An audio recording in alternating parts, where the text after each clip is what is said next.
we're past the top of the hour, so I guess we can kind of officially start and get into THORChain updates and all that sort of thing. Yeah, we can just start off with a quick introduction. I'll start. What's up, guys? I'm Familiar Cow. I am hosting the space along with Chad THOReau this week. I run an ecosystem project, Veneer Threads, and make awesome THORChain sneakers that are NFTs that are also physical. So, Chad THOReau? Yeah, I am just a big fan of THORChain, and became a THORChain tweeter and now a THORChain content creator, and just kind of been finding my place in the ecosystem and figuring out where I can help and contribute. And yeah, just a THORChain maxi.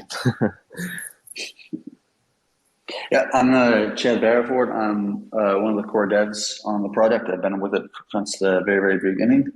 And yeah, super excited to be here to chat more about the project. What's up, guys? Pluto here, just representing from the Nine Realms side. I work on some of the core protocol, infrastructure, and security stuff.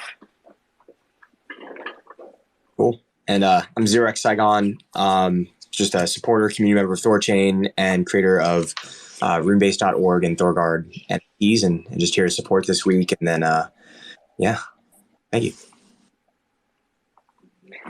All right, well, Chad, let's talk about what's going on in THORChain development right now. So one of the most recent updates, I believe, now we have Doge live on THORChain, correct? Can you go into some detail on that?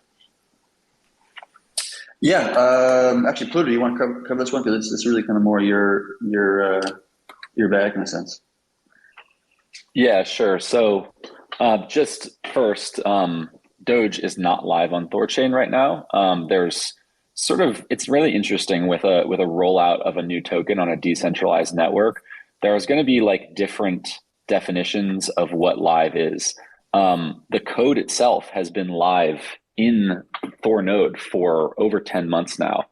Does that mean it's tradable on THORChain? No. So there's lots and lots of steps that go into adding a new chain into THORChain. So it is live, quote unquote, in the sense that an Asgard vault has been created for Doge to be stored, but it's still not tradable. Even if it is tradable, there's no liquidity for the Doge pair. So this basically presents us with a bit of a conundrum, right? Like, we can create the L1 pool and put $20 into it, but we don't want to go start championing all over Twitter saying, hey guys, look, Doge is live. Like, someone is just going to go in and be like, well, I'm going to get 100% slippage on this, $20 trade, right? So, when it comes to, from a technical standpoint, is Doge live?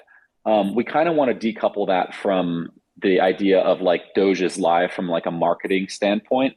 And so that's kind of some of the work that we've been doing. So, from the perspective of like just the technical side of things, we could enable Doge right now. But the reason we're not doing that right now is because we wanted to line up a couple of things. The first thing is, just making sure that the product is ready to go, making sure that there's going to be, a good user experience for people on day one. So THORswap has stepped up, and they have custom Doge experiences ready to roll. So what that's going to be is, like, when you come to THORswap, you're going to see like a banner with Doge specific branding on it. I'll let the THORswap guys talk more about that stuff. But basically, they've kind of lined up this sort of welcome package for all the new inbound users that are going to be coming onto THORChain and onto THORswap and AsgardX on the first day.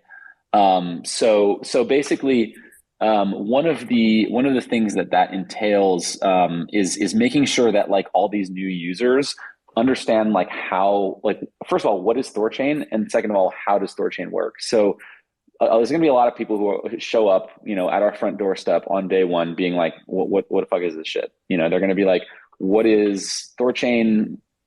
What is DogeFi? And what can I do? I can swap, I can add liquidity.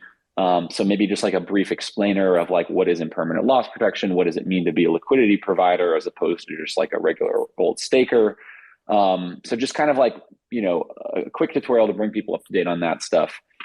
And then how to use it. So, there aren't a lot of great wallets that support Doge and also support what we need in order to do sort of DeFi interactions, like being able to specify op return codes on UTXO chains. Wallet Connect, for example, doesn't support UTXO chains. So while Trust Wallet supports Doge, you can't use Trust to interact with THORChain using Wallet Connect because Wallet Connect doesn't support UTXO. So there's a lot of things that like go into it. It's like making sure that, okay, if people have to use a key store to deposit liquidity to earn yield on Doge or to swap Doge on day one, we want to have people understand how to do that. It's not simply enough to just like, tweet and say, hey guys, Doge is live, have fun. We need to just make sure that the experience is tailored and that all the newbies that are inbound who have never heard of THORChain have this sort of knowledge to be able to use it effectively.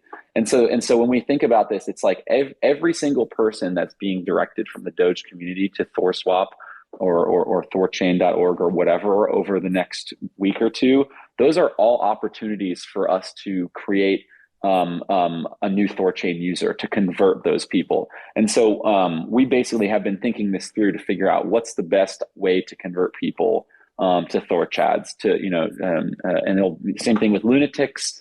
We want to get all those lunatics into THORChads as soon as Terra is live as well. So we're taking a bit of a new approach here when it comes to launching this chain. We're not simply saying chains up, have fun. It's like we want to basically make sure that we're teeing things up from a technical perspective, from an ecosystem and product perspective, from a comms perspective, from a liquidity perspective. So there's tons of moving parts here with a lot of different teams. So when it comes to like media coverage and Twitter comms, I think we're allowed to talk about it here. But just take with everything that I'm about to tell you guys. I want this to stay in this Twitter Spaces, and I understand this is all public. But just know that if you go and start tweeting all this stuff, it's not going to help anyone, and it's not going to help you. It's not going to pump your bags. So just stand by, and we're going to talk about what the sort of rollout strategy is. I'm going to lay it all out for you guys, and we're happy to hear anyone's input. But just know that like there's an embargo on Twitter about Doge right now because we want to make sure we really nail this thing. And there are lots of moving parts. There have been commitments made. So again, like, let's just keep it on this call between us. Feel free to spread this information word of mouth. But basically, so first thing, THORSwap has done a lot of work, on the media and press relations side. And they've queued up a piece with, Cointelegraph actually being the first outlet to cover DogeFi. And so they really like this narrative of DogeFi and bringing DeFi to Doge. So they've agreed to an exclusive piece on how THORChain is bringing DeFi to Doge. So obviously when you have an exclusive on something, you need to have an embargo on other press communications. So as such, the Twitter, Nine Realms Twitter, THORSwap Twitter, and THORChain Twitter won't be tweeting anything about Doge until after that article goes live. And that will be slated for 10 a.m. EST on Monday, if everything else goes according to plan in terms of the technical rollout. So just, you guys have probably seen, like, there's a Twitter embargo. We're not tweeting about Doge. This is why, because we're actually for the first time lining up with a mainstream crypto news outlet, an article that could bring a lot of inbound to THORChain. So that's just a little bit of background on why we're doing that. And then on Sunday night, what we're going to do is basically seed the L1 pool. So we'll start by creating the L1 pool with a very small initial slug. And then it'll be open to deposits. So anyone within the community that is, wants to provide LP for Doge can do so as of Sunday night, 6 p.m. EST. And so basically between 6 p.m. EST and 10 a.m. EST, we're not talking about it publicly, but technically Doge will be live and you'll be able to add liquidity, and we'll be raising caps in order to accommodate that liquidity throughout that time. So yeah, basically between for all intents and purposes, live 6 p.m. EST Sunday for liquidity add, and it will be live for trading as of 9 a.m. EST. If everything looks good to go, 9 a.m. EST Monday. If everything looks good to go, then we'll give the go for the Cointelegraph article. That will drop at 10 a.m. EST, and then we will lift the Twitter embargo, and then all you Thor chads can do your thing and light Twitter up with this news. So that's just a small recap. In terms of day one liquidity, right? The last thing we want to do is post like, "Hey, look, Doge is live," and then someone goes and says, "Why is there 40% slippage on a 1 BTC to Doge trade?" So the way that we avoid that is by getting at least $2 to $3 million in depth for day one. And that's kind of what we're going to want to target for any chain going forward. We want to make sure that there's enough meaningful liquidity on THORChain on day one that people can show up and make good trades. Otherwise, what's the point? So yeah, basically like we want to just avoid that scenario where people are like, I can make a swap, but it's not a good swap. Why would I even use this product? So yeah, there's a lot of the moving things here. It's about lining up that capital, seeding it into the pools, lining up the media coverage, lining up the Twitter and outbound communications and the ecosystem and product. And THORSwap have really stepped up on those final two points I just mentioned. And yeah, we're just super excited for Doge to launch. So, the launch has been taking place over this week, right? We were prepping software updates, releasing software updates. The software updates are adopted. The churn creates the Asgard vault. So it's like we're not running a centralized exchange here where we can just like flip a switch and everything just works because we've tested it, on our back end already, and everything's kind of just centralized. Like we're trying to launch a product or a new chain in a decentralized way, but to do it so that there's like a user experience that is viable for day one. And so like it might feel like maybe these like why are you guys placing embargoes, and it might feel centralized, but it's one of those things where we think that it's not centralization, it's coordination. We think that this coordination up front will result in a better launch for Doge. And if it goes well, then we can use this sort of formula for the Terra launch. And if it doesn't go well, then we'll hear the community's feedback, and we'll change tack, and we'll do it how you guys want to do it. So yeah, that's kind of just like an overview. Do we want to take some questions on this Doge launch specifically first, or hold them till the end, guys? Probably hold to the end, I would say, just for the sake of organizing the panel, unless anyone disagrees with that. Okay, great. But yeah, that's all incredible to hear. Like, just to zoom out and to kind of look at how Nine Realms and all the teams are bringing such a more coordinated, organized strategy to this feels like such a shift for THORChain. So that's incredible. And I love the trust with bringing in the community here and kind of letting the community do their part to facilitate with the launch going smoothly.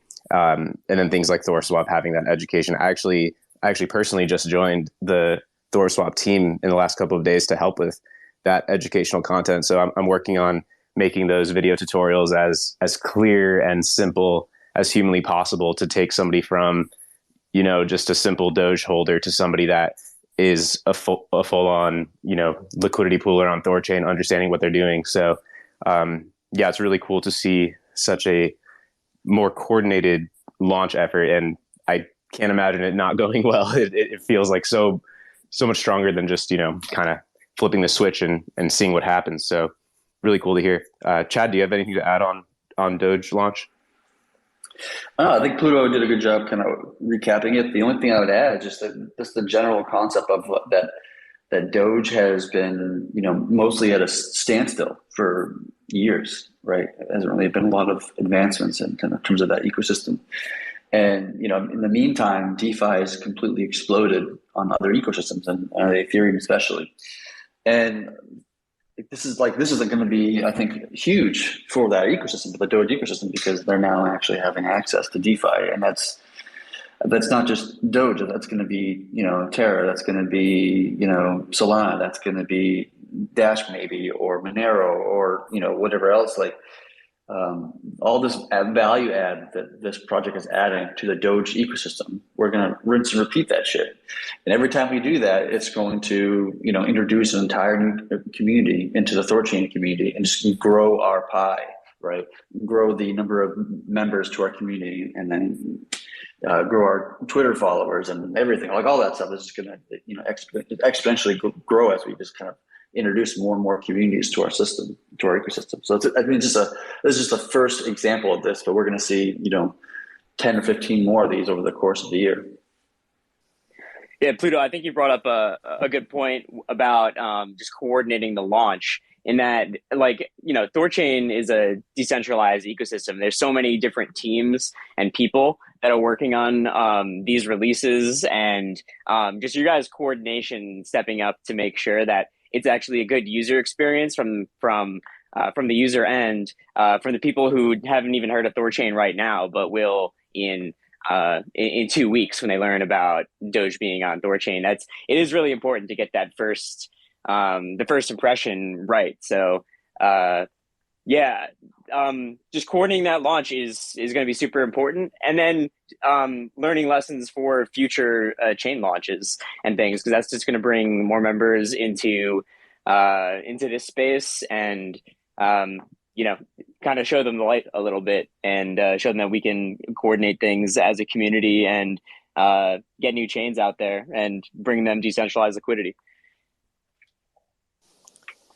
Sweet.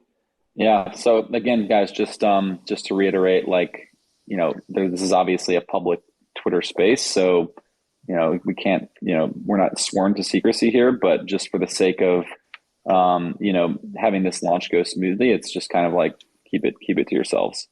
But I think it's really a testament to how awesome the THORChain ecosystem is, and just really how decentralized it is, that a developer can, the developer who actually wrote the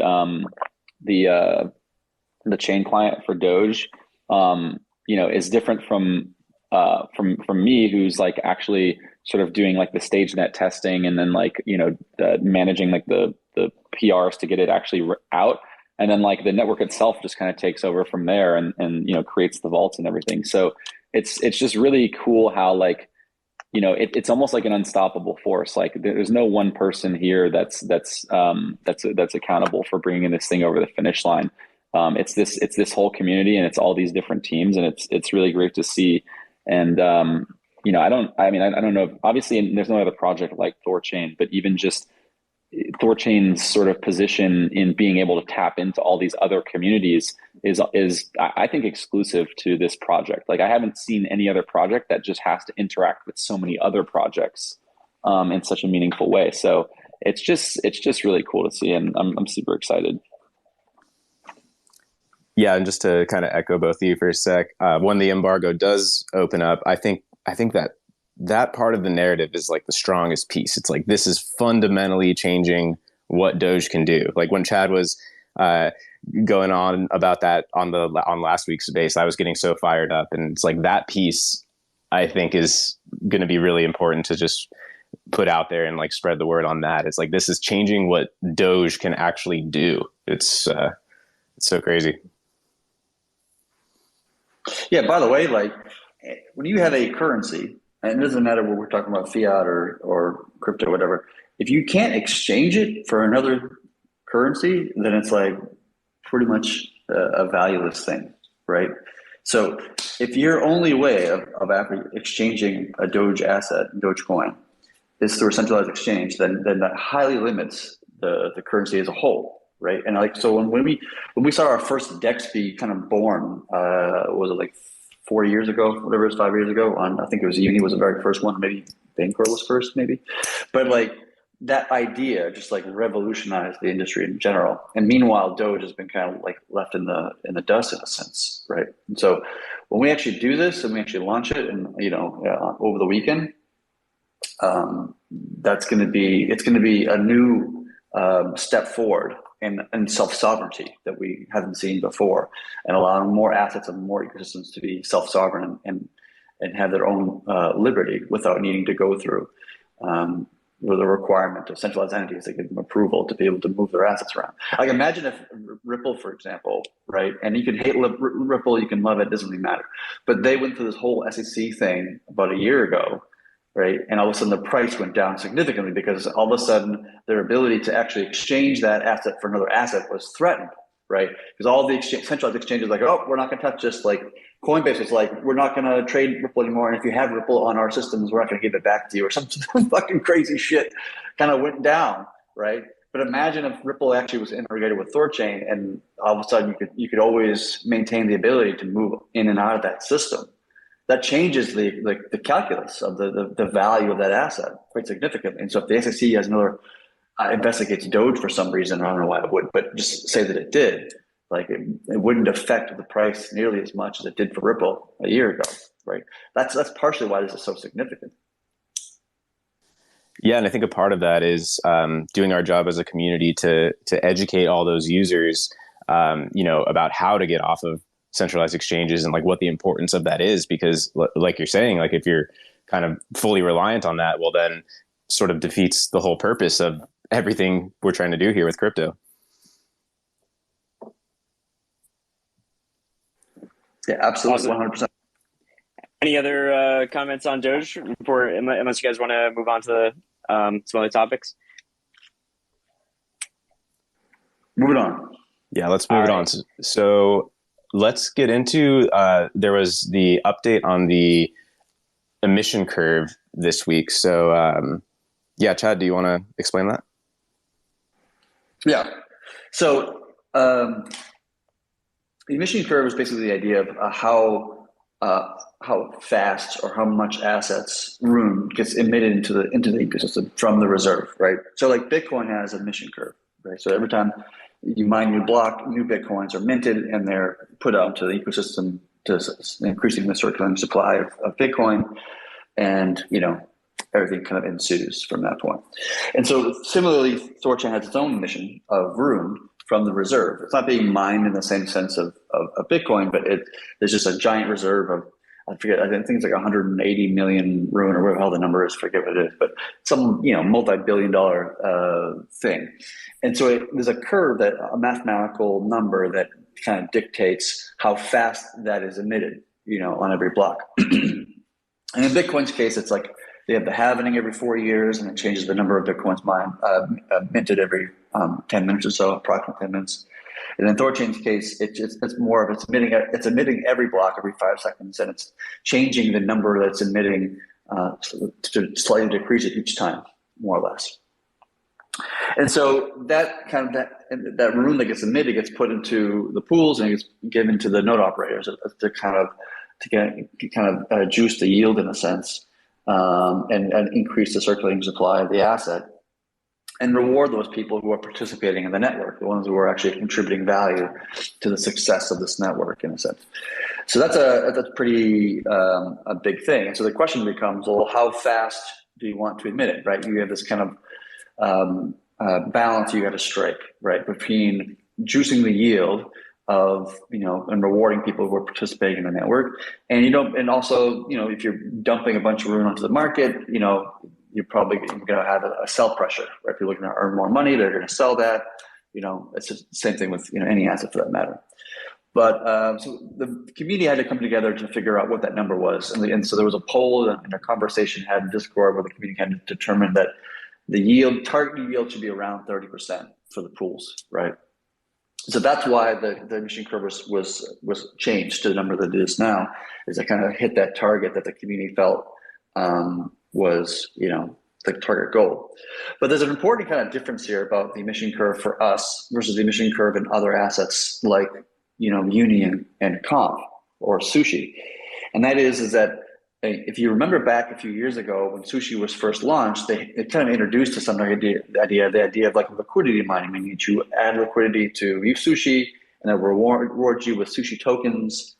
And at the time, everybody thought it was like going to be the next big thing because they really effectively did a vampire attack against Uni, where they just sucked out all the liquidity out of Uni. It was a vast majority of it, and then sucked into their own Sushi smart contract almost overnight. It was like crazy to see. It was like, I don't know if people have been around long enough for that, but that was like a monumental moment in some ways. And so people thought that was going to be huge. But what we now realized years later, after watching the economics play out, is that having a token that you just kind of dump into the market is actually not a great idea, because you don't want to just give away a free money and then have people just dump it on the market, because there's no reason to hold a lot of these liquidity mining tokens, because there's no value accrual. Like there's no reason why you'd want to hold it other than just to receive it on as a bonus and then dump it on the open market.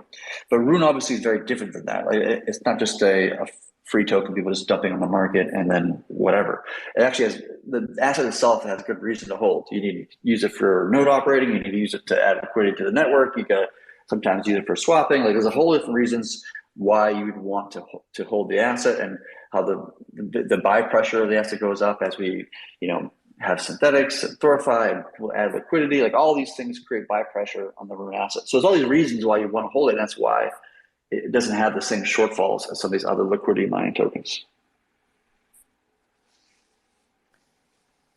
So to kind of like summarize that in a really simple way, would you say this is correct? It's like in THORChain, the value adders are the nodes that are bonding and the liquidity poolers, and they're part of that incentive is coming from this reserve emissions. And basically, so now this is shifting, more of those rewards are coming sooner, so that there's more incentive to grow the security of the network, more incentive to deepen the liquidity. So that's kind of like the point here, right?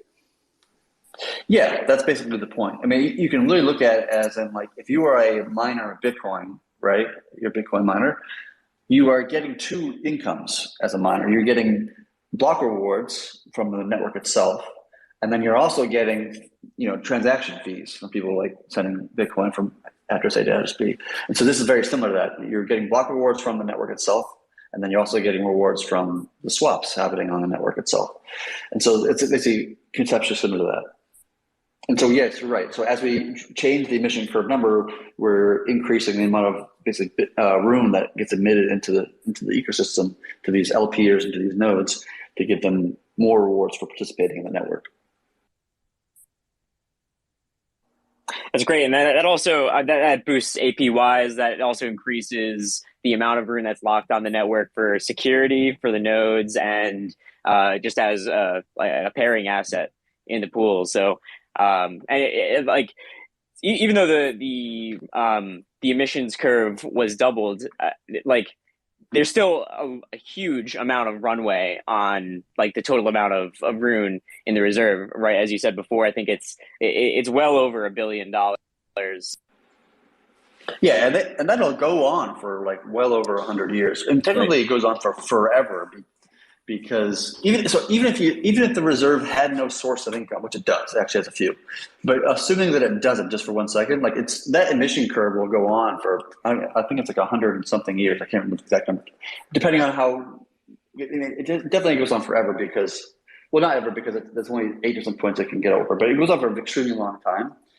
But in addition to that, the reserve is actually making more income. It's actually, every time there's a swap, it gets a little bit of Rune sent to the reserve, with a little bit of a kind of a tip, in a sense, to the network itself.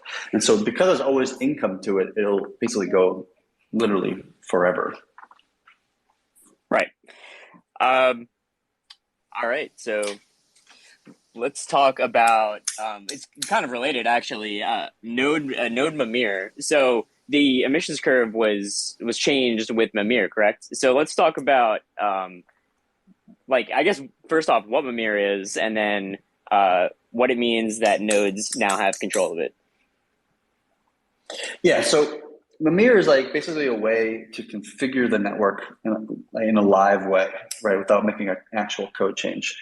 So there's like all these configuration values within the code here, there, and everywhere. And so Mimir has the ability to make a change of a configuration, right? It can't like withdraw funds or anything like this, or anything kind of crazy. And anything that the Mimir can do, it can be undone without any losses to anybody. So it's nothing that's like dangerous in that sense. But it's just with the devs want to put some training wheels on the network. So if there's something goes awry, something doesn't happen right, like we saw in the past where there's like a bug in the code where, and we needed to, halt trading, for example, there's an ability to do so immediately just to protect the network from, and protect the network's funds. And originally it was called Mimir because Mimir is a character in Norse mythology who at the end of his story gets his head chopped off. So it's always was designed from the beginning to be a temporary thing. Okay, while the network's kind of getting it on its feet and getting stabilized and mature and all these things, we want to add some kind of training wheels in a sense to make sure that if something happens, we can react quickly. And on multiple occasions, it has saved the network from loss of funds on all the time. Like it's happened a bunch of times, especially in the beginning where we were first trying to get churning right and all this kind of stuff. And so like it's hugely valuable in that sense. But what we underestimated was that it's actually hugely valuable even after 5 years into the future. It's still helpful to be able to enable chains like Doge, for example, and use it for other purposes other than even the idea of like being able to feature flag certain features on and off, right? That's actually a very useful thing. So actually a way to poll the community, poll the node operators more accurately, and enable a new feature that just was released in the code but disabled by default, right? Which is exactly what happened with what's happening now, actually, with the whole node rewards being relative to bond or just being a flat equal amount for each one. So the idea was originally we were just going to kill Mimir entirely, but then we realized how valuable it was to the network and how helpful it was. So I think the idea now, as we just released in version 78, I think it was, that the nodes themselves now have the most authoritative stance on Mimir. Mimir admin still exists; it can still make changes, but once the node Mimir say, "Okay, this is the value of this Mimir setting," that's what it is. Mimir admin can't undo what the network gets consensus on. And so I think this is going to be really helpful in the future as we kind of roll out new features and new capabilities and new networks and all these things, that the nodes will eventually start taking over responsibility of maintaining that and enabling things and disabling things or changing the configuration of the emission curve or whatever else in the community wants to do. It also means node operator consensus gets the final say on like what's the rule of law in the network. Yeah. And right now there's this proposal for weighted node rewards for basically how much rune you have bonded to more, like up to a certain cap. So how's that vote going, by the way? Are we moving to weighted rewards? Let me look real quick. So right now there is 17 votes, and 2 is for keeping it the same what it is now, and then 15 is for changing it to be bond weighted. That's pretty skewed. Yeah, sounds like that'll be going through. It's awesome to hear. Go ahead. But it requires everybody to vote, though. Not everybody to vote, but we need at least, I'm not sure what the numbers top of my head, like 40 something people to vote to change it. So it may not pass, even though it's getting 15 to 2 ratio right now. Doesn't mean it's necessarily passing. If people just choose not to vote, then it won't pass. So is it 2/3 to have a majority? Yeah, 2/3. Whatever 2/3 is, I think we have about 61 nodes or whatever the number is right now, and so 2/3 of that, whatever the number that is. Got it. Why would you think that is? That has it just not been open long enough, or do you think some just don't care to vote on certain things? Like, how do you think that will play out? Your guess is as good as mine. We put a notification to the node operators to do so, and some have showed up to do so, and some have not. But it's their prerogative to vote, because basically by not voting, they're voting just to keep the current status. Is another way of looking at it. Right. And the emission curve, was that the first thing voted this way, or is it the bond weighting that's the first? Bond weighting is the first. Emission curve was changed before 78 came out, I think.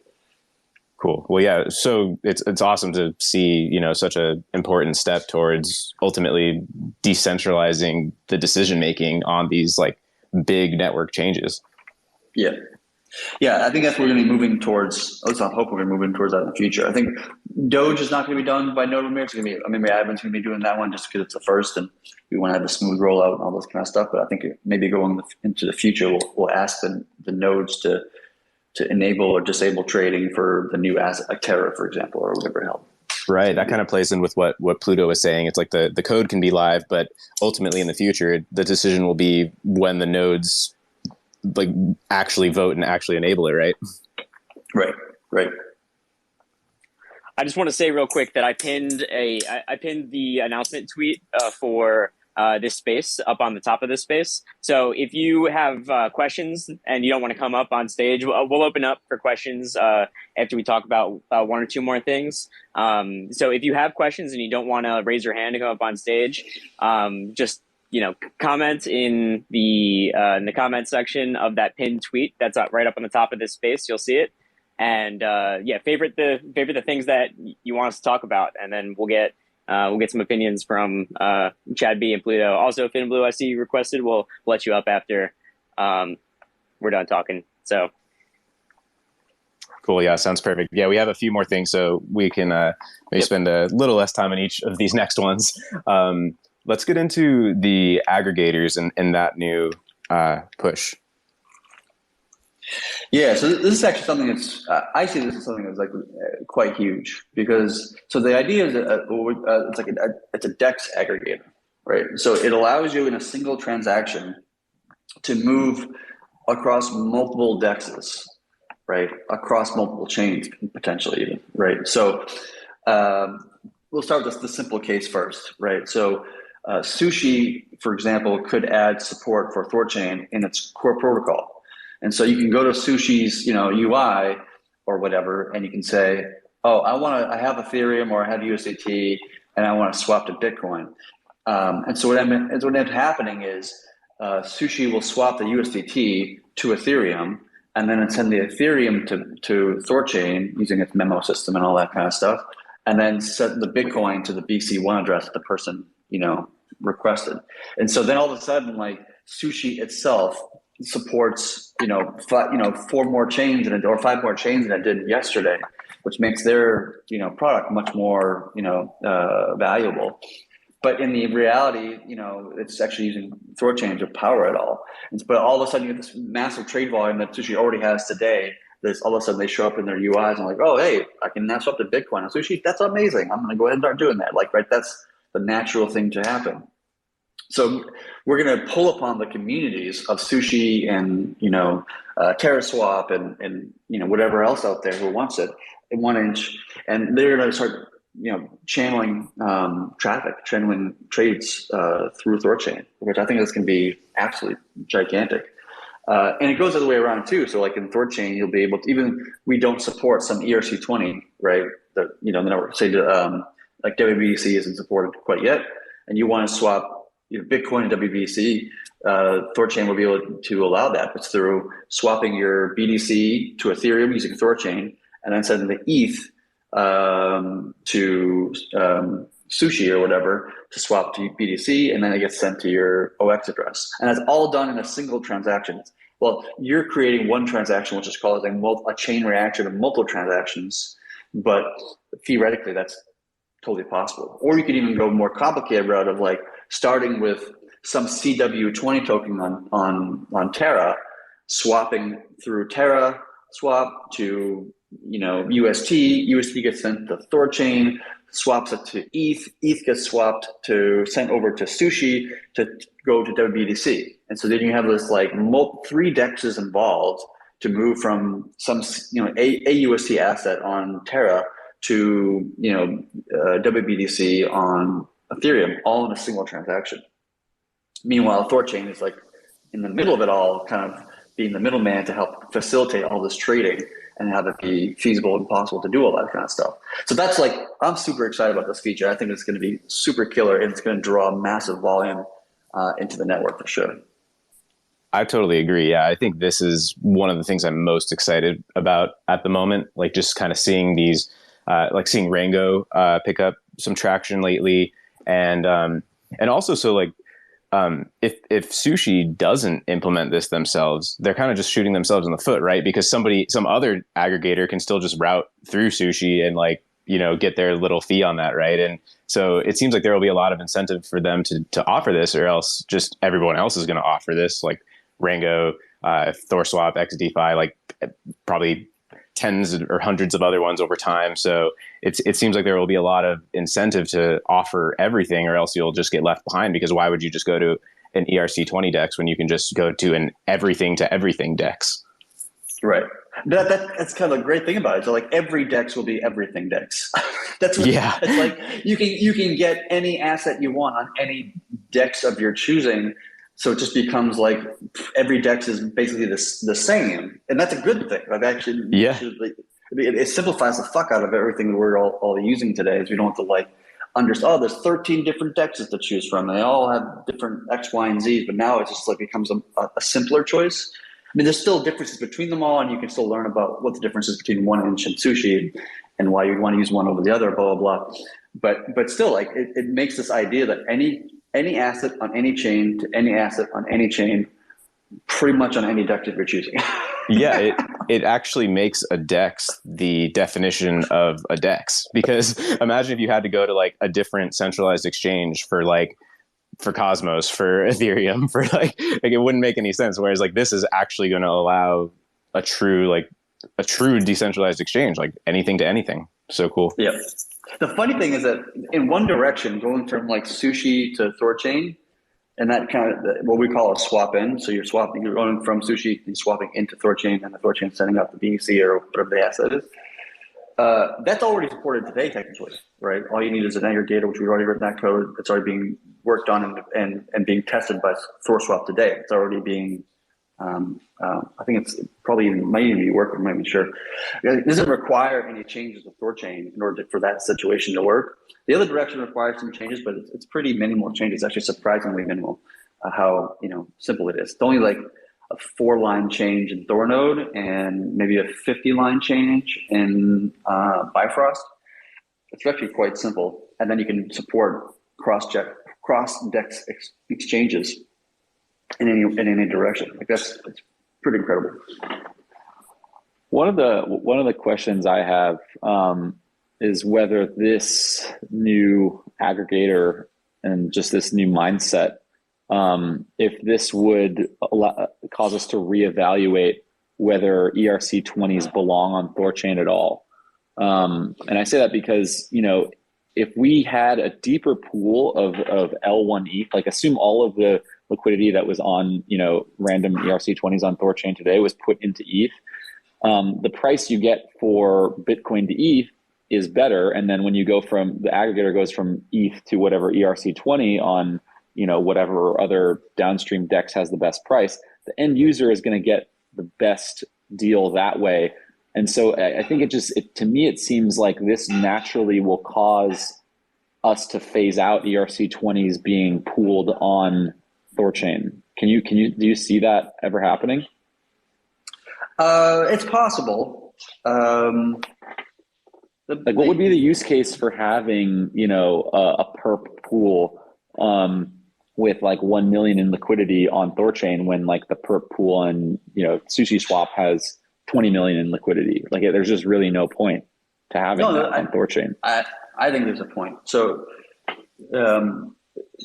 THORFi is, in my opinion, it's going to be doing things that nobody else has done, or in some cases can do in the industry. And so if you have an ERC20 pool, let's call it perp or UST or whatever, and then you have access to THORFi features for that asset. Fixed rate income on Thor savings, lending, all this kind of stuff, and being able to use those things is actually very, very, very valuable. You're right in the sense of like, if it was just the AMM by itself, it might be more efficient in some ways just to focus the liquidity on the gas assets of the different chains. But in our context, I think because we're moving towards THORify and all these things, like we're doing things that nobody else really can do, and so we probably, I don't know, the community can vote on it whether they want to remove ERC20s and focus on just the primary assets. It would be more secure too. Like you don't have to deal with smart contracts in the same way. We still need an ETH router, even if we did just do ETH for reasons that I don't want to necessarily get into right now. But I still see value in it though, having ERC20s or even CW20s. Also, you're right. I wasn't thinking about it from the THORify perspective. That makes sense. Also, wouldn't it always have like basically double the gas fees to do that because you'd be doing 2 ETH swaps, or is that not right? Well, the gas fees would be slightly cheaper if you were doing ERC20s on THORChain. The reason why that is because you're going to, if you did the DEX thing, the cross DEX thing, you would swap your Bitcoin for ETH, and then we would send the ETH to the smart contract to be able to do it, and then that smart contract would have actually no, technically it was actually coming out of the transaction itself. Yeah, that's gonna make gas more complicated because gas is calculated now just through how much we think that a transfer is going to cost. But a sushi transaction is a bit more variable in some sense. So I actually have to think about that more, about how we're going to calculate the amount of gas we're going to have to take away from the ETH. Like how much ETH we have to withhold from you in order to pay for the gas that the network needs to pay in order to send your ETH to sushi, and that whatever cost that's going to be. And to do so in a way that, the gas prices don't rocket all of a sudden underneath us and cause the network to be at a slight loss because of it. That's going to be a bit complicated to figure out, come to think of it, but we'll figure something out. Chad, for time, is there anything you want to quickly say on planned obsolescence or the retirement of ETH and BEP Rune, or should we skip over those? Neither one of those two things are happening anytime soon, so there's no pressure to talk about. They're still going to both have probably. Planned obsolescence is definitely going to happen at some point. I don't know when that's going to be. Hopefully by the end of the year, maybe a little bit longer. The retiring of ETH Rune and BEP2 Rune is, in my mind, it's still being debated whether or not we want to kind of force that retirement or not. I think there's some people who are for it and some people who are against it. We just wanted to float the idea to the community, kind of get percolating in the back of their minds to think about that and different mechanisms and ways of how we can accomplish it. But that's not happening anytime soon either. So no one's in a rush to do that. We just want to have a plan so that we can kind of shed the old world, the old design, the old system, single chain KSNet, and all those things off of the network and simplify things and make it much more focused as a protocol. And so we'll do that at some point, but there's no need to rush it by any stretch of imagination. The last thing I want to talk about before we go to the questions, the Twitter questions, and whoever wants to raise their hand and come up on stage, you can do so now. But last thing I want to talk about is synths. When we can look forward to synths in the start of THORify, because THORify is something that we've all been looking forward to for months and months now. Synths are the backbone of THORify. So, what's the status? The code of synths has been in the code since we launched multi-chain, back in April. It's been sitting there. It was waiting to be enabled. And technically, now that node memirs exist, node memirs could go ahead and choose to enable it today if they really wanted to, and that they could do that if they saw fit. The thing we're waiting for right now is the Nine Realms team is working on, and I don't know if Pluto knows any particular knowledge of this, and he can speak to it if he chooses, but the Nine Realms team is putting together a Thor games to kind of create this test environment where the community can start banging on the synth feature, try to mint this, burn that, do some crazy, wacky shit, like just throw a chaos monkey at it to see what kind of falls apart, what breaks, so that we can expose any problems or bugs that might be in it before we actually launch it on KSNet, mainnet. So I think the team is now over 9 months been focused on light nodes and Doge and Terra and all these other things that kind of have been taking their attention away from Thor games, but I'm sure it's going to be starting up at some point in the near future. But I don't have a specific timeline for it. Maybe Pluto does. Yeah, I can give a quick update on that. So yeah, basically we enabled synths in StageNet like 1 or 2 weeks ago, and THORswap is currently working on adding synth support to the StageNet THORswap UI. So basically, once that's live, we're going to publish and begin the Thor games, which is essentially it's like a play on words of war games.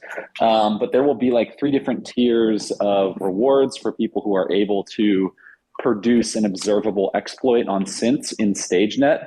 The reason why StageNet is a good venue for this kind of experiment is because the pool depths are really small. So it's actually pretty easy to like move the pool price in one direction with one trade. So it would be easier to simulate. It would be easier to simulate basically like an attack using like a supply attack or something like that, or a price or a depth attack. I don't really know like what those, what the community is going to come up with there, but it'll be really interesting to see what happens when THORsec starts banging on it, when the community starts banging on it. So yeah, we'll release some guidelines for Thor games and probably get those underway in the next week or two, and then probably run those for a week or two. So I think like realistically, we could see synths being activated in about 1 month from now. Assuming that there's no giant vulnerability with them that we haven't considered yet. Awesome. Thank you for the update, Pluto. I guess we can open to questions now. We'll start with with people who've been waiting to come up on stage, and then I will answer, and then we'll pose some of the Twitter questions out there. Let's get some people up on stage here.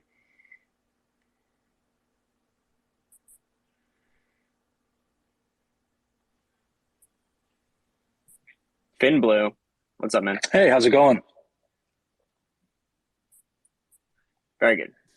So, quick question for Chad. You had mentioned that the emissions curve is set now to 8 years, but also that it'll last for 100 years. Is it essentially, just to test my understanding, that it's kind of a rolling 8 years where the calculation today is based on the reserve position today, and therefore the emissions is going to be the reserve divided by 8 years, and that's the rewards that'll be given. And then tomorrow there's going to be new inflows and outflows, so the calculation kind of gets reset for another 8 years. Is that how it kind of is, both 8 years yet infinite at the same time? Well, it's not 8 years. The 8 number that it's currently set to has nothing to do with number of years. So that's just completely decoupled from that. It's basically, if I remember correctly, at the top of my head, I think it's like the total amount of rune in supply divided by the emission curve number divided by the number of blocks per year. And so that creates, if you kind of graph that out, it creates like a graph that asymptotes to zero over a long time, over the long term. But the number 8 has nothing to do with the number of years. This is something I saw on the chatter and Discord a little while ago. It has nothing to do with that. 8 has nothing to do with time or years. It's just how fast you want to emit rune into the community. The original design was actually focused on trying to keep it about similar to Bitcoin's emission curve in terms of how fast Bitcoin gets emitted into the community. And so we might go back to that, or I'm not even sure that's what it is now. To be honest, I have to do the math again to remind myself. I haven't done that math since like a year and a half ago or something else. So that sounds like a long time ago. About a year and a half ago. It's been a long time. So Chad, I was the one who said 8 years, because based on my understanding of the code, if you were to take the current protocol reserve size, and then basically what we were trying to calculate is the amount of rune that should be emitted into liquidity pools and into the node pools in every block. And so the reason why number of blocks per year is used in there is because you're essentially saying, if you divide the protocol reserve by the emission curve by the number of blocks per year, that will essentially give you how much rune should be emitted in this block if All of the things were static, meaning there was no inflows, no outflows. There was no fees being garnered by the system. That if we were just to continue emitting at exactly this rate with these many nodes and with this amount of protocol reserve, that it would be exhausted in 8 years. That's kind of what that formula is saying. Now, obviously, that's not true in reality, because the number of nodes will reach 100. So the number of nodes that you're splitting the reward with will go down, and also the protocol reserve will constantly be topped up from swap fees as well. So it has the potential to last much longer than 8 years. But if all of the things were equal and we were just emitting every block, the protocol reserve would be exhausted after however many blocks, 500.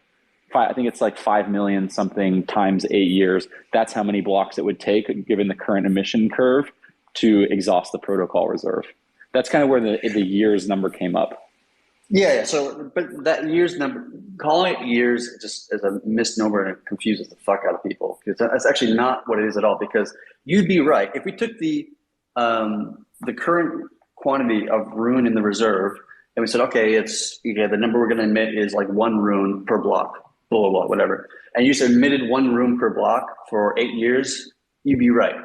That's not what's happening at all. It recalculates it on every block. It's not like Bitcoin, where it establishes how much Bitcoin is going to be emitted, and then every 4 years we change, we have a halvening and we change that by a half, blah, blah, blah. That's not how this works. We basically have a halvening every single block.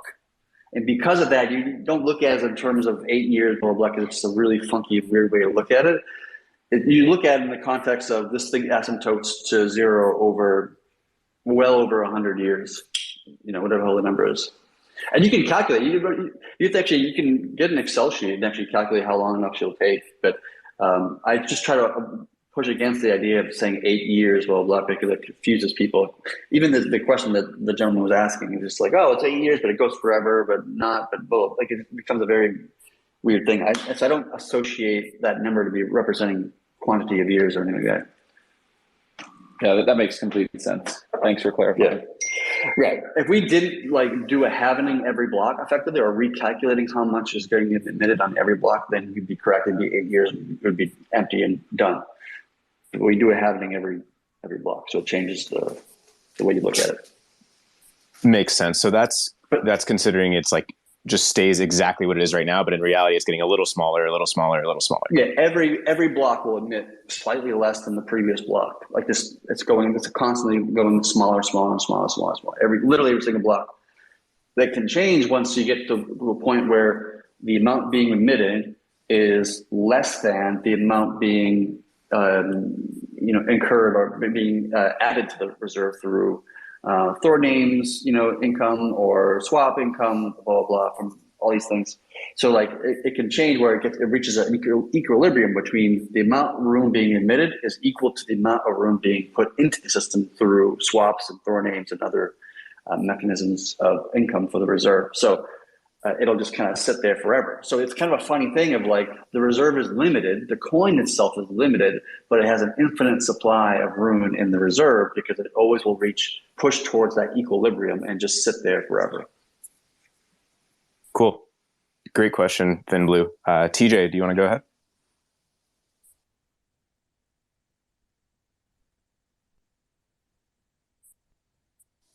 TJ, you there? Maybe. He might be gone. Arno and Decentralized Nonsense want to come up. Let me add them. Hutch as well. Oh, yes, and Hutch. Hutch was up here first. What's up, Hutch? I have a friend who has a lot of Bitcoin from early on and been talking to them about Terra, and they've been wanting to get in, but they don't really want to get in with new money. So I have a two-part question. One is, can you just walk me through what that looks like being relatively new to THORChain? And then B, if they wanted to do a charitable donation of some of their Bitcoin directly to Angel Protocol, a protocol on Terra, would part A some of that just go directly to Angel Protocol and they have to set up some kind of interface or some kind of relationship with them first? Maybe you could start with just the beginning, just to walk me through the basic process of moving some native Bitcoin or swapping it for native Terra. Sure. How that effectively works, I hope I understand your question correctly, is that you're taking your Bitcoin, you're sending it to a vault or a wallet address that the THORChain network itself has. The network observes that transaction and then swaps it for basically for Rune, and the Rune swaps it for the Luna or Terra or whatever asset you're trying to acquire on the other side, and send it to an address if you're choosing. So if you wanted to do like donate some BTC to get swapped and then sent to this Angel thing you're referring to, is that possible? Yeah, it probably is possible, as long as there's an address to send it to. You can basically swap your Bitcoin directly to without even having or owning an address on the Terra ecosystem. You can do that. Yeah.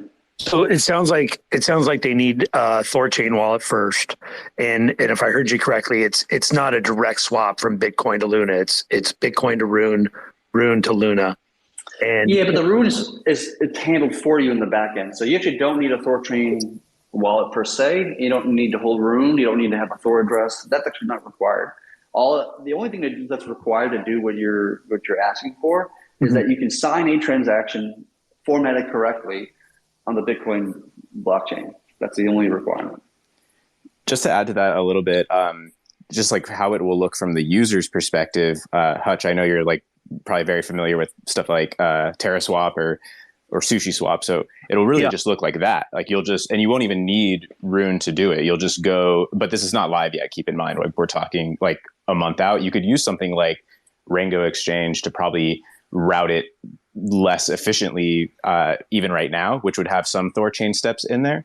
But I would wait. Yeah. So soon it'll be able to go effectively to the user. It'll look like you're just going Bitcoin to Luna, directly. And then with these aggregators, they'll have the CW20s that would do the additional swap. It'll be baked into one transaction, but that is, I guess, sort of technically not the core THORChain swap. I got it in the background. Yeah, Chad, thanks. You were the one that really turned me on to this. I started buying some Rune in this last tip because of the space you did with Shigio. Hey, so since you know Terra, and yeah, thanks. With the Angel Protocol, so if somebody wanted to do a charitable donation and say they had whatever, an account or a relationship at Angel Protocol, however that looked like, essentially what you just described would just happen, and they would just authorize the transaction to go from their Bitcoin private keys to whatever their account or whatever that looks like at Angel Protocol. That could easily happen, correct?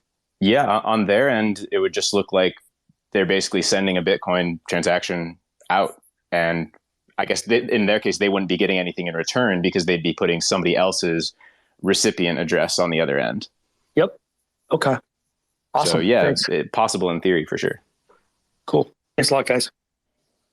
Thank you. Arno, do you have a question? Good morning. Yes, I do. Thank you for bringing me up. I'm new to THORChain, and I'm really, really excited about THORChain bringing DeFi to Dogecoin. I know you guys are working right now on incorporating it, and I believe you mentioned that very soon it'll be up by the end of this weekend. Now, I know we're not going to blow this up and make a big deal out of it. But my question is, how will you address the issue of, even though Doge will be brought to THORChain really soon, there aren't many wallets that will support that. So for somebody like me who is waiting to provide liquidity for Doge, how would I go around to doing that if I personally use Thor wallet, for instance, but more broadly, are you guys working with partners to actually incorporate this capability to partner wallets, so we can actually go ahead and provide liquidity and get this ball rolling? And then I have a second question, well, two more, but I don't know if I should split it up into sections and allow you to answer, or should I just blurt them out there? Probably one at a time.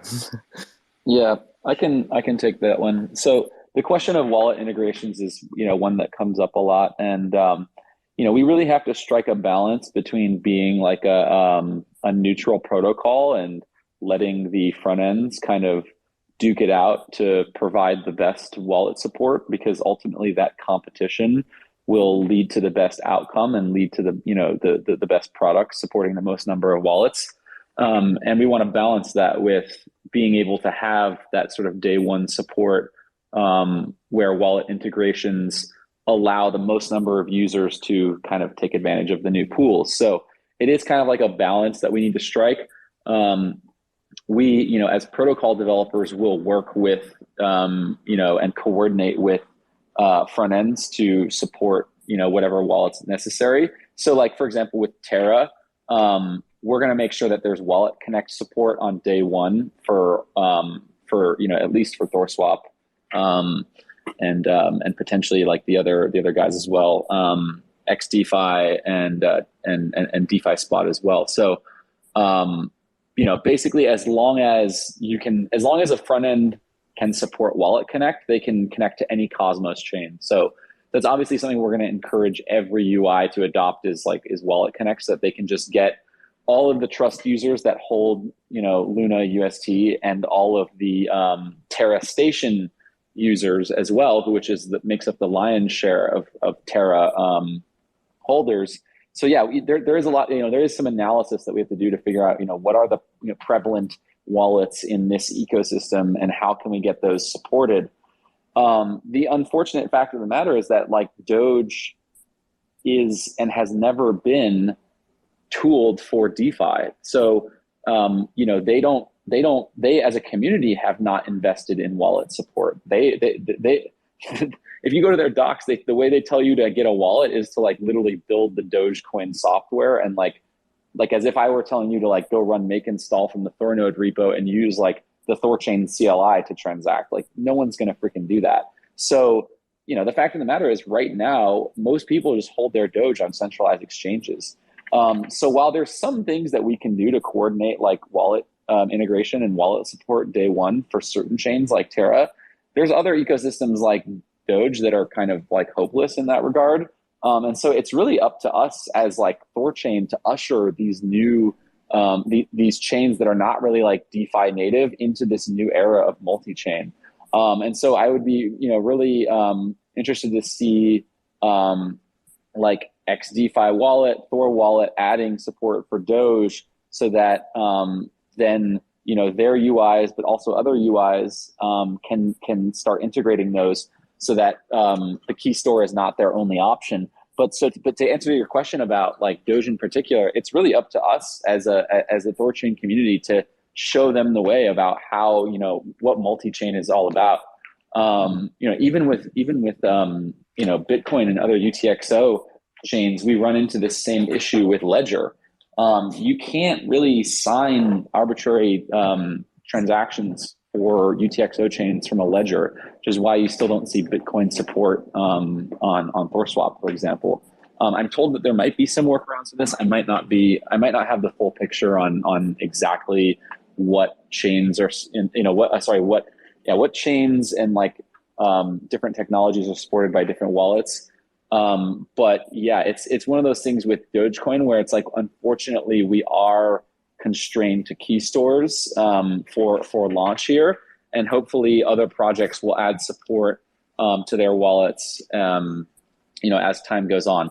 But I can definitely tell you that as far as Terra, we have a much better plan. Like we can use Wallet Connect to get Trust and Terra Station from day one, so that should be pretty easy. But again, it's like we wanna strike a balance between being neutral and like getting the pool up and running, which is what THORChain's core. THORChain doesn't care what your wallet is, how you transact with it. It just is responsible for like moving funds from liquidity pools to users and vice versa. So insofar as that, like we want to remain neutral, but we also want to optimize for that sort of launch experience as well. So Doge is, and that again is why we emphasize like the need for UIs to kind of explain like what is THORChain, what is this UI, and how do you use this UI to transact Doge. That's going to be important because users coming from the Doge ecosystem aren't really set up for that mindset, and so we need to kind of transition them. Users coming from Terra, on the other hand, will already be familiar with all of these things, and so it'll be much easier. But yeah, it's definitely a challenge. Right. And I'll just add real quick.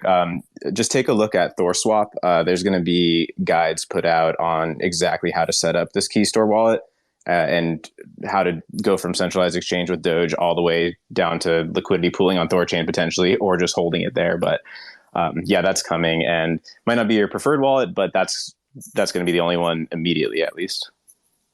Okay, got it. Yeah, I mean, right now, a couple of gentlemen in the Doge community are we're trying to bring raise awareness since Doge is being added to THORChain. Now that's huge for Doge. I mean, it literally is super exciting to have DeFi be brought to Doge. So we will work on like educating and informing members of our community about this new tech that's available to us. I believe on Sunday at some point we'll have a space with the founder of Thor Wallet, and that's when we'll probably speak to him and see if we can get Doge support added as soon as possible. Obviously, because a lot of people are ready to leave centralized exchanges. I mean, Robinhood is allowing slowly rolling out wallets, and those people are going to want to go somewhere, and being able to have passive income on a decentralized network, I think that would be amazing. But anyway, my second question would be, what is needed to run a THORChain node? I mean, a node on the THORChain network. Is there like a specific place you can point me to learn, or is it something that in a few words you can explain? There's docs on docs.thorchain.org. If you scroll on the left side, you can see like running a node is in there. But considering it's 15 past and we have at least 3 more questions, do you mind if we can go to the other questions first and maybe circle back to yours? Absolutely, thank you. Yep. All right, Smith is up here as well. Thanks, guys. Yeah, super excited to hear about the planning going on around the marketing around Doge and adding Terra and DEX integrations and synths. The protocol is a force of nature, and very grateful for all the work you're doing on it. I just had one question, which is a little bit longer term, and I wanted to ask about the possibility of having pools in which non-native assets can be paired with a more risk-off asset rather than only Rune. So maybe something like a THORChain stablecoin. And the reason I wanted to ask that is because I think there are probably some Bitcoin and ETH investors who would like to add liquidity, but maybe they're worried we're going into a bear market, or they just haven't got used to the idea of Rune or the Rune asset yet, and so they would prefer to pair their Bitcoin with something less volatile. And I've been doing a bit of digging, and I've come across 2 proposals. One people will have seen on the GitLab is the idea of having a collateralized stablecoin Thor USD minted with Rune, but that imports issues around algo stablecoins into the protocol, and there are risks there. Sorry, I'll be really quick. And the other is Schwarm in the Discord, who's a super smart guy, suggested that instead of a stablecoin, you could have a product that's a composite, a position that's half Rune and half a Rune short. So you have a delta neutral position that's paired with your Bitcoin. So you have the benefits of a stablecoin pair without the risks to the protocol. And both of those would sort of reduce the circulating supply and expand the LP market.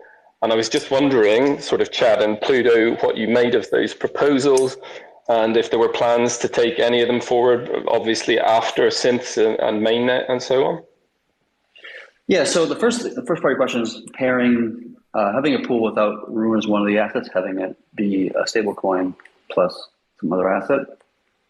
So that is inherently problematic on the THORChain protocol. And the reason why that is because for every non-native asset, every external asset, whether it be Bitcoin, Tether, UST, or whatnot, if it's being secured by this network, it needs to be paired with Rune to ensure its economic security. If you choose another asset, such as some other stablecoin that people are familiar with, like USDT or UST or whatever it might be, you're no longer economically securing that asset that actually you're not securing either one of those two assets that you're adding to that pool. So that becomes an inherent issue and problem with it. The other thing you have to consider is that having a pool where one asset is stable and one asset is non-stable is likely to have a very high amount of impermanent loss in either a bear market or a bull market. Maybe if you're in a sideways market, it would be fine, but crypto doesn't generally move in sideways motions. So you have to think about that. So the network takes on the impermanent loss risk, not you as a LP, right? And we made that determination because the yield in the network is high enough where we can be the impermanent loss is not significant enough to be a problem. But if we start having a bunch of pools where people are putting UST with BDC or whatever, that becomes a different calculus. And so we would have to remove impermanent loss protection as part of that, just because we'd be exposing the network to more risk if we were to do that. And we might not be okay with that risk and therefore remove impermanent loss protection either entirely or remove from those particular pools possibly, and that have to be discussed by the community.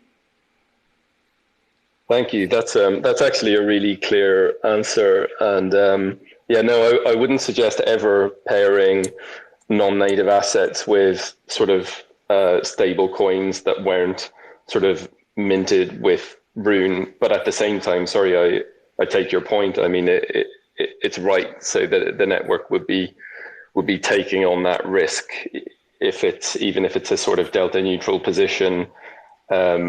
It sort of messes with the security, the economic security of the protocol. Is that basically a terminus for that sort of argument then? Is there a solution, or does the brilliant design also mean that it's paired with Rune long term, full stop? Well, maybe not. I wouldn't say call it a terminus per se, but you'd have to make a pretty big economic change to make it possible and still maintain economic security. For example, if we had a native stablecoin, right, that was maybe it was minted from, maybe it was kind of like THOReau's design, for example, and that you would add your add your bond was not Rune. It would be, the stablecoin, for example. Then that might change. You can actually change the base asset to not be a Rune. It could be the stablecoin. Right? That's theoretically possible. That, of course, draws down the leverage and the yield, the value accrual of the Rune asset to some degree. So it would require a much larger conversation. It would require a pretty significant economic change. This is putting me on the spot over here, but my first kind of initial knee-jerk reaction is that. Cheers, man. Thank you. Yeah, no worries. Decentralized Nonsense is up on stage. Hey, team. Thanks for taking my question. Huge fan of you all. I joined a little late, so I hopefully didn't miss this question already, but curious about you guys going IBC, enabling IBC, especially like, for example, being able to, move Rune, and, swap it on the Osmosis DEX, for example, or easily be able to transfer other, Cosmos tokens through IBC to Rune, for example. Yeah, that's something that's it kind of got pushed to the back burner in a sense. We were working on it for months, trying to get IBC to work with the liquidity pools directly, and we just had many conversations with many different people within the IBC space and just couldn't find a way that worked for us. So now we just kind of determined that we can just take a kind of a cookie cutter approach of IBC itself. We're going to make some changes to IBC itself in order for it to function under the liquidity pools. But now that we're no longer doing that, and we're just talking about native assets only, we could just use a standard issue, IBC implementation. So it should be pretty easy to implement for some degree. And to be honest, probably wouldn't even implement it to some degree. It would be, we'd work with Jack over at Jack Zampolini or Zampolon, I can't pronounce his last name. He probably would run the node for us, or at least run solo nodes for us, since he's offered to do so. I think we've been pushing off on it in part because we wanted to wait until synthetics came out, because then it becomes much more valuable to have IBC, because then you can beam your synthetic Bitcoin, your synthetic Ethereum, and your synthetic whatever else to other chains, and then those chains using those assets to be able to do derivatives exchanging or whatever. But I suppose we could do just Rune, just launch that quickly. I think that wouldn't take that much work, to be honest with you. I have to work with the 9realms team to figure out timing when we can do that, but it's really not that bad.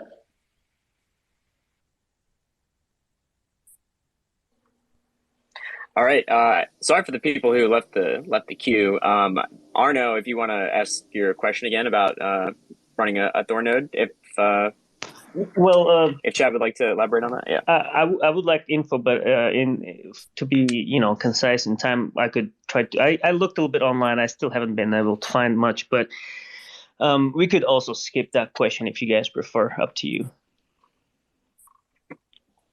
Yeah, ask in the DevOps channel in the Dev Discord. We can try to sort you out. Got it. And then the last thing, and I'll try to keep it quick.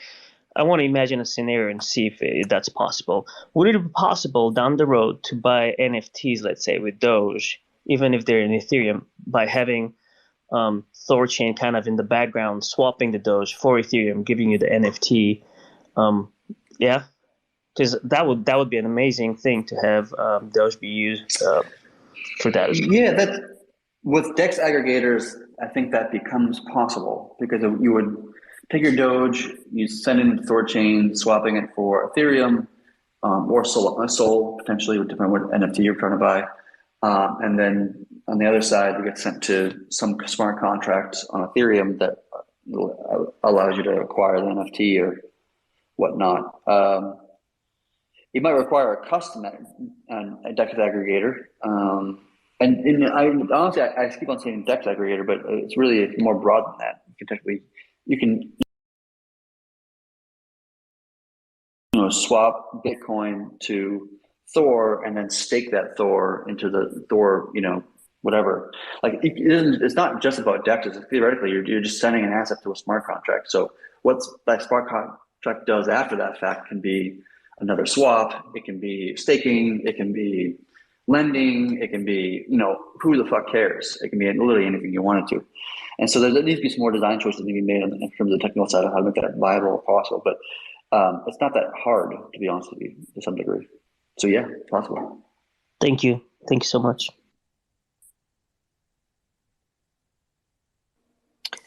Board Drugstore Club, quick question. No, thanks, bro.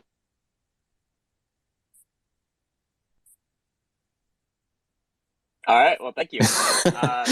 All right. Well, we have a Twitter question. Thanks for joining. And this was the most upvoted question on Twitter from the Dash community. So if you're from the Dash community, throw those hundreds out in chat. Dash community is super excited for THORChain to add Dash. The work has been done, and Dash is easier to integrate than other chains. We're actively promoting it on Twitter and Discord, but is there anything more we should do to show our community's interest in having Dash added? Basically, what is it that communities need to do to add and promote their chains on THORChain? Yeah, that's a good question. So up until this point, historically, we've kind of pushed back on people like adding new chains in general, and it's like we're just too focused on stabilization, maturity, and all these things to put mental cycles towards that kind of stuff. And that's changing with 2022, as we're doing now with Doge and Terra and all these other things. So then it becomes the question of like, how do people put their weight behind a particular chain being added to the network? And that's a kind of a complicated thing to some degree. For one, there's multiple things to evaluate in terms of what we want to add as a community, what we want to add to this network. One is how easy it is to add that chain to the network. If it's a fork of Bitcoin or a fork of Ethereum, it becomes a lot easier and it's kind of a lower hanging fruit for us to add. And also, what is the economic value of that chain? What is the security of that chain? Like, there's a bunch of different questions to add. But in terms of getting like feedback from the community of like, oh, I want to add Dash, for example, we need a better mechanism than we had today. Today, we're just kind of getting a feeling sense in the community about what people are talking about, pushing forward, blah, blah, blah, and kind of doing it by that way, which is not really objective and it's not really scientific in its approach. And so I think what I'm thinking about, and this is my 2 cents, and maybe this will happen, maybe it won't happen, who knows, is that creating a simple little UI where you can take your position on the network, either as an LP or as a node, and say, the next chain I want to see added is Terra or Dash, right? And then we can actually see who's voting for what within the larger network and say, okay, there's a huge push for Dash. Let's go look at Dash. What's the implementation? What are the security questions we need to ask? Who's going to write the code? Is it us? Is it the Dash community that's going to write the chain integration? Who's going to do the smoke test? Who's going to do the Exchange.js implementation? Who's going to like all this kind of stuff? It becomes a big kind of thing to roll out. I think it's my thinking at this point. But we need to do more work around giving a more structured way for communities to advocate for their chain, whether it's Dash or Terra or whatever, what have you. Yeah, make sure your voice gets heard too. Post on Twitter, go in the Discords, and make sure that people know that you want your chain integrated. You get liquidity, and you can get the chain added, and then you can start earning yield on whatever it is that you're super bullish on. So that's kind of why I always talk about like have their position in LPs and nodes, is because people tweeting on Twitter is good and everything, but it doesn't really mean that it's going to add value to the THORChain network in a sense. Mm-hmm. It's just like throwing out a tweet. It's like, it's pretty low. There's no cost to it, right? So, but it's the same thing with like TokenMac, right? TokenMac, they try to figure out, what next coin they're going to add, right, on TokenMac, and they do it through require people vote with their token, right, with the token to say, they're actually investing time, money, and energy to acquire this token to say, this is important enough for me to add my token to the system. So I'm going to acquire token and I'm going to vote for my thing. And so I think we should probably follow that example and do something like that. That's my thinking, at least. One last question from this guy, whose name I cannot pronounce on stage. What's up, man? Wananga. Hey, what up, man? How you guys doing? Hello. Good. Yeah, man. I just wanted to thank you guys first and foremost. What you guys are doing over at THORChain is exceptional. Just to begin with, I've been in crypto since at least 2018, and staying in. I think you should know most of the transactions that happen here are mostly peer-to-peer, and just to have a platform where you can just natively swap tokens is quite something. It'll bring a lot of value. One thing I just wanted to touch on is I understood why you would choose Ethereum as, I guess, one of the main chains to, I guess, integrate with. Now, what tends to happen is, let's say, for instance, the source and all that, where you have to, say, for instance, use Xrune, or maybe it's the Thor Gods, and all of these are ERC20 tokens. Have you thought of ideally maybe using Polygon and seeing as, with the gases and all, it kind of makes it difficult. Let's say, for instance, if you do want that level of adoption, wouldn't it be easier, for instance, to have, say, since Xrune on Polygon, or maybe Xrune on Avalanche, or but I guess Avalanche wouldn't work right now, seeing as you guys haven't spoken about them. Maybe they might come in down the line, I guess. But I was just thinking maybe Polygon would be better as a layer as opposed to Ethereum. What are your thoughts on that?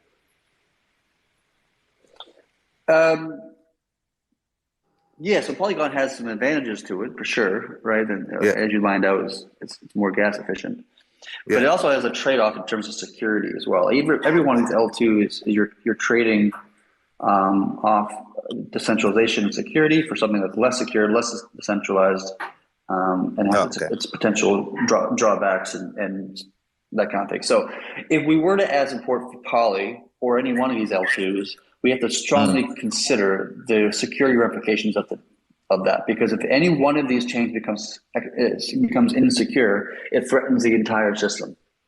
And so we have to be very cautious about that. So I'm not saying we won't add Poly or we will add Poly or whatever, we as a community. But that has to be considered in it.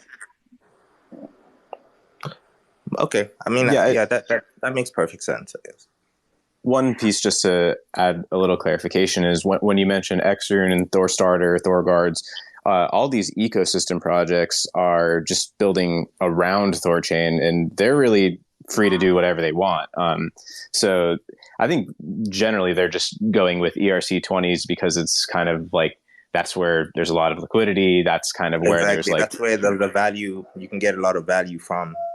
Yeah, and there's just kind of like the most clear path of like how to launch there, I suppose. So, but even THORguards, like I don't know, they just airdropped their weapons on Polygon. So I mean, ecosystem projects are definitely thinking about it. Xrune, I believe, is going to be a CW20 soon, if not already, as well. Oh, that would be great. That would be great. Yeah. When you have suggestions for these like individual projects, like you have to remember that all these is like a decentralized community, right? All these projects are run by their own teams, and you need to make your voice heard within those projects. Yeah. Okay. Have you guys thought about, let's say, integrating with Solana? Or maybe that could probably be a tough one to do, seeing as, let's say, for instance, Binance Smart Chain is built on top of Cosmos, right? If I'm not mistaken. So it's pretty easy to integrate any blockchain that is compatible, as opposed to something like been built from the ground up. Binance Chain is built on Cosmos, but Binance Smart Chain is just a fork of Ethereum. Oh, okay. My bad. Yeah. But we've already added Ethereum on our own network, so adding Binance Smart Chain is relatively, No, I know. I was asking low.